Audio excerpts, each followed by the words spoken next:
En el transcurso de los años y al pasar el tiempo, desde que hemos sido niños, incluso hasta el día de hoy, podemos observar que el agua tiene diferentes tonalidades en su color, olores, sabores, incluso pequeñas partículas que podemos observar si es que nos acercamos un poco más. Bueno, todas estas curiosidades acabaron el día de hoy. Gracias a mi grupo y yo, vamos a explicarles las características organolépticas del agua en el curso de contaminación del agua, a cargo del ingeniero Teodoro Guarguachipán. Bueno, como integrantes del grupo tenemos a Arma Salas Chasca, Guamán Mamani Araceli Vilma, Laura Bombilla Joel Anthony, Lescano Canal Eduardo Joaquín, mi persona, Serrano Bocarmaita Luis Ángelo y Rea Salas Millargan. Este grupo en conjunto les explicaremos todas las características organolépticas y qué es el agua. Doy paso a mi siguiente compañero. ¿Qué es el agua? El agua es una sustancia que se compone por dos átomos de hidrógeno y un átomo de oxígeno. A esto se le puede encontrar en un estado sólido, líquido y gaseoso. Las propiedades físicas y químicas del agua son muy importantes para la supervivencia de los ecosistemas. Por parte de las características del agua, la tensión superficial del agua es muy alta. Esta tiene una densidad del agua que es 1, y también podríamos decir que el agua es una sustancia con mayor calor específico. Importancia del agua. En la importancia del agua tenemos que el ciclo hidrológico es de vital para el funcionamiento de los ecosistemas naturales y la regulación del clima. Por otro lado, los usos del agua más comunes son la agricultura, el consumo industrial y el consumo doméstico.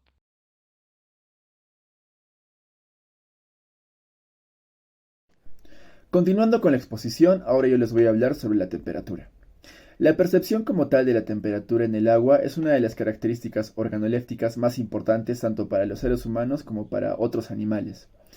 En sí, la temperatura del agua puede afectar no solo en el sabor, sino también su aroma y textura. Hablando del agua, claro. Existen varios parámetros que pueden afectar la percepción de la temperatura en el agua, tales como la temperatura ambiental, la temperatura del agua, la velocidad del flujo del agua, la presión atmosférica y la humedad relativa del aire. Además que la percepción de la temperatura también puede variar según la parte del cuerpo que esté en contacto con el agua, como pueden ser las manos, la lengua, la nariz o la boca. Para determinar la temperatura de una o varias muestras de agua en el laboratorio, se utilizó un termómetro especializado para medir la temperatura de los líquidos, los cuales suelen ser digitales o de mercurio. En este caso se usó uno digital diseñado para medir con precisión la temperatura de las muestras. Los pasos para determinar la temperatura son preparar las muestras de agua que se van a medir, previamente estar seguros de que las muestras estén en recipientes limpios y de que no estén contaminadas con otros materiales o en contacto con estos mismos, ¿no? Como segundo paso, limpiar el termómetro con agua destilada y secarlo con un paño limpio y seco. Después, sumergir el termómetro en la primera muestra de agua y esperar 30 segundos hasta que la temperatura se estabilice. Leer la temperatura que indica el termómetro con cuidado y tomar nota. Como cuarto paso tenemos repetir el tercer paso con cada muestra de agua que se desee medir. Y como inciso 5 tenemos, si es necesario, ¿no?, limpiar el termómetro con agua destilada y secarlo con un paño limpio antes de medir la siguiente muestra. Otra de las características organolépticas del agua es el sabor. El agua natural normalmente tiene un sabor refrescante gracias a la presencia de ciertas sales o gases como el dióxido de carbono en concentraciones adecuadas. No obstante, cuando alguna de estas especies están en proporciones altas, el agua resultante puede adquirir un sabor desagradable. Por ejemplo, en la presencia en exceso del dióxido de carbono confiere al agua un sabor ácido. Las elevadas concentraciones de hierro y magnesio le dan un sabor metálico, mientras que las altas proporciones de sulfato magnésico le importan un sabor amargo al agua. El pH también es otro de los indicadores de la calidad del agua. Un agua con un pH bajo tiene un gusto ácido, mientras que un agua con un pH alto tiene un sabor jabonoso. El pH óptimo en cuanto al sabor es de 6 a 7.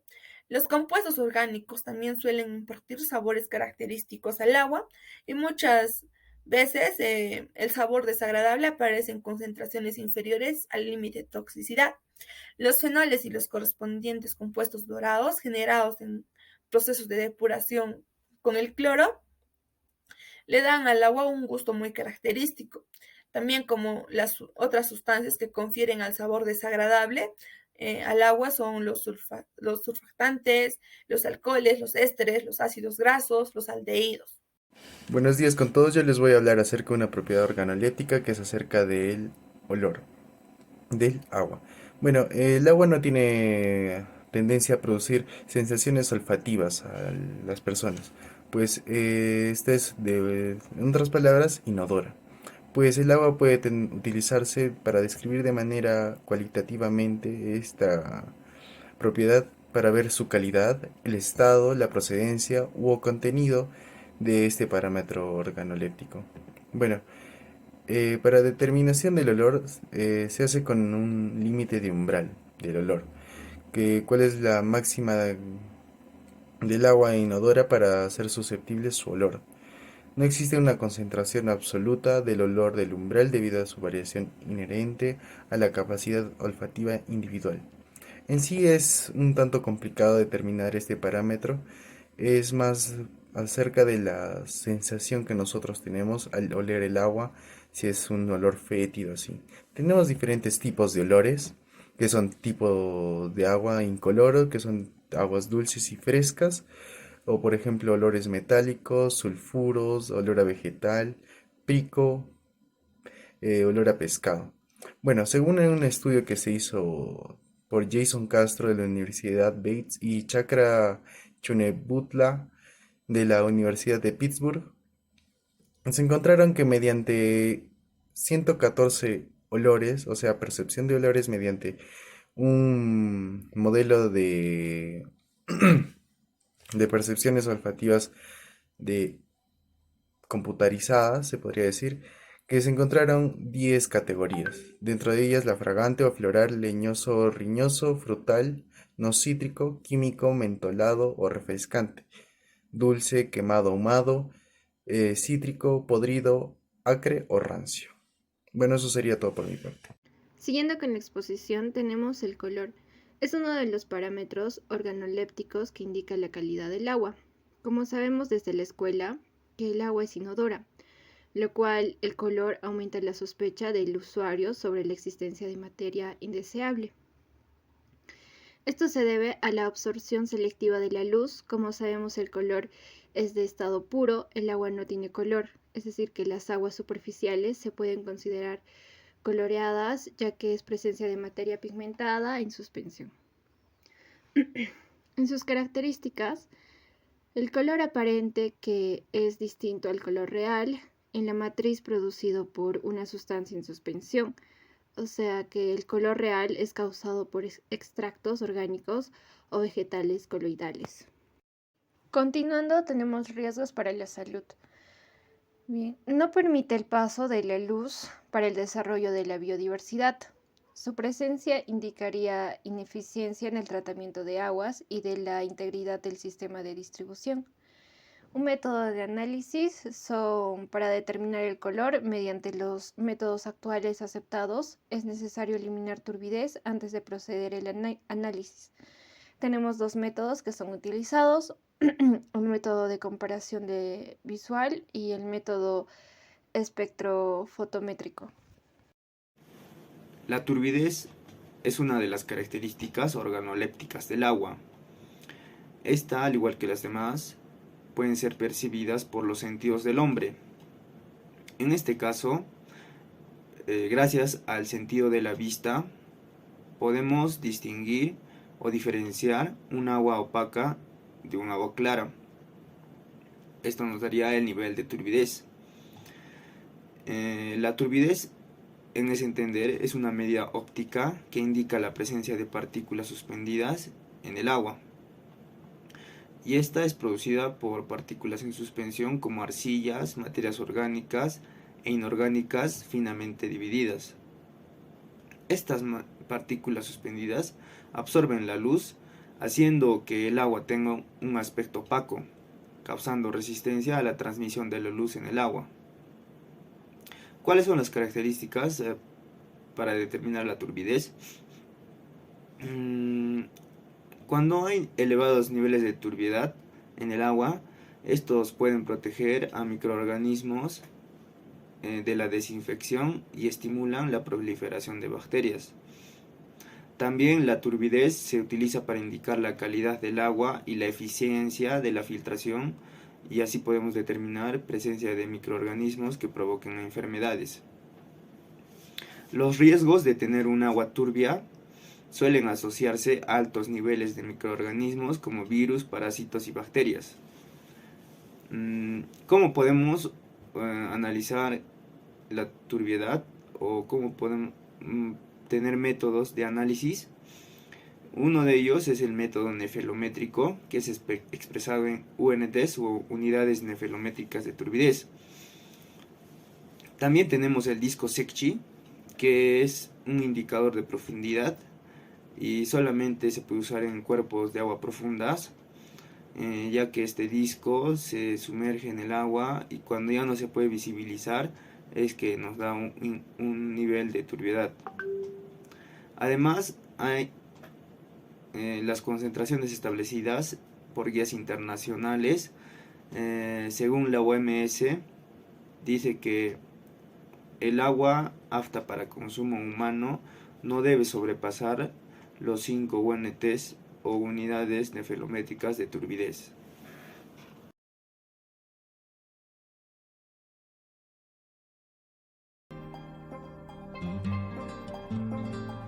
Para la guía práctica realizamos la recolección de muestras en 6 ríos y ojos de agua del sitio arqueológico de Inquiltambo, donde visitamos sitios como Cayachaca y Chacabamba, para el cual todo el grupo estuvo equipado con los materiales y EPPs necesarios para la recolección de las muestras.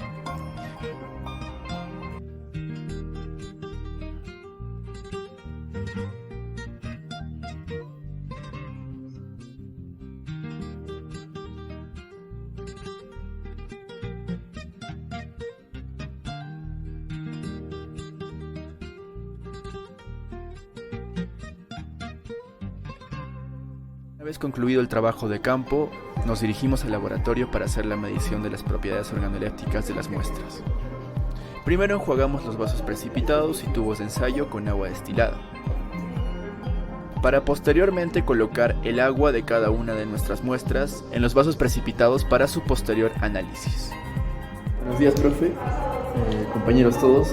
En esta ocasión voy a dar inicio a nuestro trabajo de investigación. Una vez ya acá todo parametrado en los vasitos, vamos a determinar la temperatura con el termómetro. Preparamos las muestras de agua que se van a medir, previamente estando seguros de que las muestras estén en recipientes limpios y de que no estén contaminadas con otros materiales. Para así sumergir el termómetro en la primera muestra de agua, esperar 30 segundos hasta que la temperatura se estabilice. Una vez estabilizada podemos leer la temperatura que indica el termómetro y tomamos nota.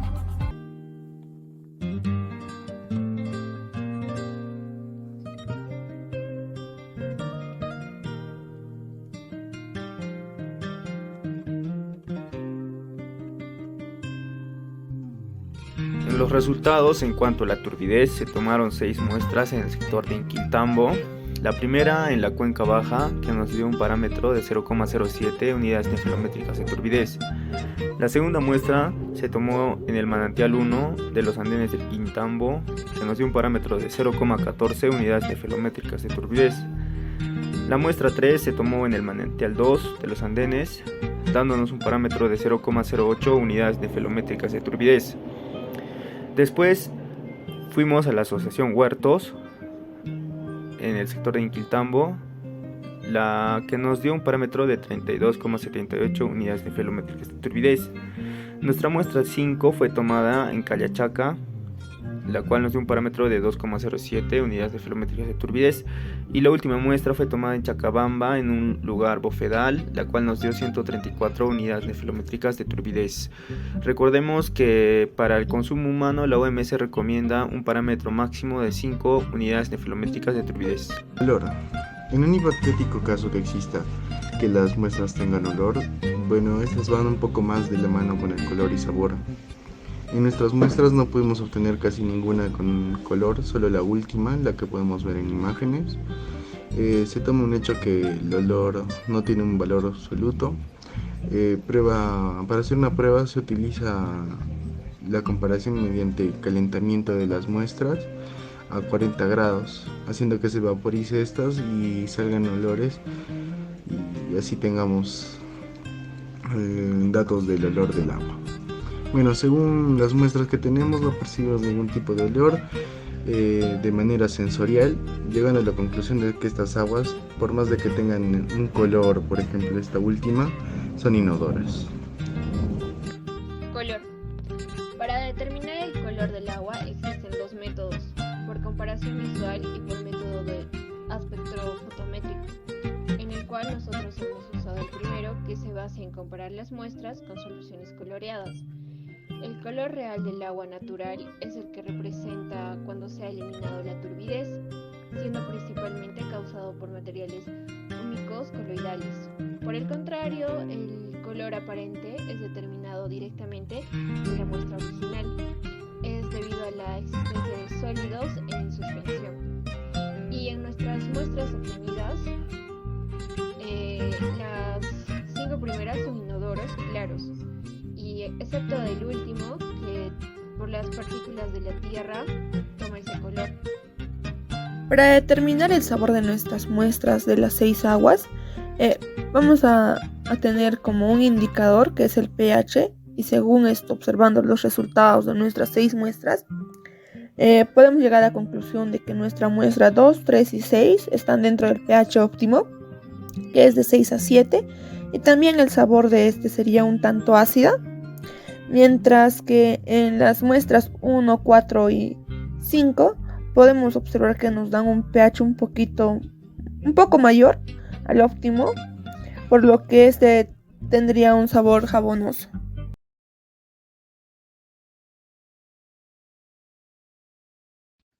Conclusiones. Llegamos a la conclusión que las propiedades organolépticas que tenemos del agua podemos medir y obtener mediante umbrales de olor, color y sabor, este siendo de manera asentiva, es decir, cuantitativamente.